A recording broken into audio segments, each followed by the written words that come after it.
সকল প্রশংসা মহান আল্লাহ তাআলা। 5ই আগস্টের আগে পুলিশের যে অবস্থান আর বর্তমানে পুলিশের যে অবস্থান, এই জায়গা থেকে কিছু কথা না বললেই নয়।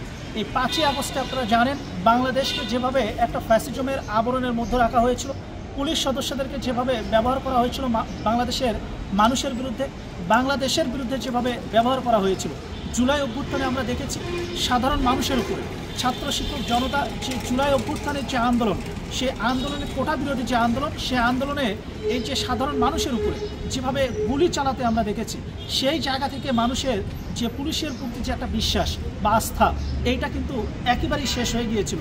বর্তমানে যে পুলিশের যে অবস্থান, এখান থেকে দুইটা কথা না বললেই নয়।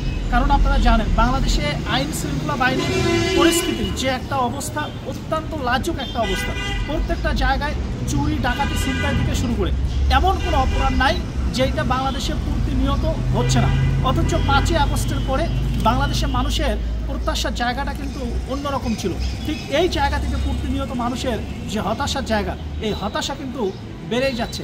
এখন কথা হচ্ছে এই পুলিশের যে অবস্থানটা, এইটা নিয়ে যদি আমি বলি, আমি গোবিন্দগঞ্জের কথা বলবো, গাইবান্ধা গোবিন্দগঞ্জের কথা যদি আমি বলি, শুনেন, মানুষ কিন্তু খুব একটা ভালো নেই। প্রতিনিয়তই যে চুরি ডাকাতি ধর্ষণ বিভিন্ন রকমের যে অপরাধগুলো, এই অপরাধগুলো কিন্তু বেড়েই যাচ্ছে। পাশাপাশি পুলিশকে নিয়ে যে একটা আতঙ্ক, এই আতঙ্ক কিন্তু থেমে নেই।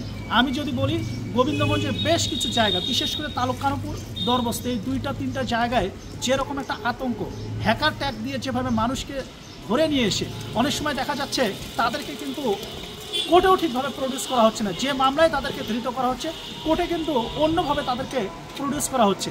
বাড়ি থেকে একভাবে ধৃত করে নিয়ে আসবার পরে দেখা যায় প্রেক্ষাপট রাস্তার মধ্যেই কিন্তু চেঞ্জ হয়ে যায়। এই যে হ্যাকার ট্যাগ দিয়ে যেভাবে মানুষের মনে একটা আতঙ্ক তৈরি করা হয়েছে, এই জায়গা থেকে আমি অন্তত গোবিন্দগঞ্জের মানুষ হিসেবে, গোবিন্দগঞ্জে যেহেতু আমি বসবাস করি, তালুকানপুরে যেহেতু আমি বসবাস করি, আমার কাছে মনে হচ্ছে, আমি তো আর সাংবাদিক না, কারো নাম মেনশন করে এখানে আমি কোনো কথা বলতে চাই না, কোনো পুলিশ সদস্যর আমি নাম মেনশন করে এখানে কোনো কথা বলতে চাই না। শুধু এতটুকু বলতে চাই, গাইবান্ধার যিনি পুলিশ সুপার মহোদয় রয়েছেন, পাশাপাশি আমাদের এই গোবিন্দগঞ্জের যে ওসি সাহেব রয়েছেন, আমি এই 2জন ব্যক্তির দৃষ্টি আকর্ষণ করে বলবো, একটু এই জায়গা থেকে আপনারা একটু নজর দেবেন। অত্যন্ত লাজুক অবস্থায় আমরা জানি, বিশেষ করে গাইবান্ধা পুলিশ সুপার মহোদয়, আমি যতটুকু শুনেছি অত্যন্ত মানবিক একজন উনি মানুষ। পাশাপাশি ওসি সাহেব, ওনাকেও ব্যক্তিগতভাবে চিনি, অত্যন্ত ভালো মানুষ। আমি শুধু এতটুকুই বলতে চাই, এই যে মানুষকে হ্যাকার ট্যাগ দিয়ে যেভাবে হয়রানি করা হচ্ছে, প্রত্যেকটা বাড়িতে একটা পুলিশ গেলে দেখা যায় সেখানে একটা আতঙ্ক তৈরি হয়ে যায়, সেখানে একভাবে তাদেরকে গ্রেপ্তার করা হচ্ছে, প্রেক্ষাপট দেখা যায় রাস্তার মধ্যে চেঞ্জ হয়ে যাচ্ছে। কিছু ব্যক্তির ইন্ধনে এখানে দেখা যাচ্ছে কিছু ব্যক্তি শুধুমাত্র নিজেদের চরিতার্থ বা নিজেরা এখানে কোনো না কোনো কারণে এখানে পুলিশকে প্রভাবিত করছে, এই ধরনের কাজগুলো করাতে, এবং এখানেই দেখা যাচ্ছে সাধারণ মানুষের কিন্তু মনে একটা আতঙ্ক তৈরি হচ্ছে। তাই আমার মনে হয় গাইবান্ধা পুলিশ সুপার মহোদয় এবং গোবিন্দগঞ্জে যিনি ওসি সাহেব রয়েছেন, এই বিষয়টা একটু আপনারা দেখবেন। কারণ পুলিশ জনগণের বন্ধু। আমরা বিশ্বাস করি পুলিশ আছে বলেই আমরা নিরাপদে ঘুমাতে পারি। আমরা বিশ্বাস করি আমরা যখন ঘুমাই কোথাও না কোথাও দেখা যায় কোনো না কোনো পুলিশ সদস্য আমাদেরকে বিভিন্নভাবে এখানে নিরাপত্তা দিয়ে আসে।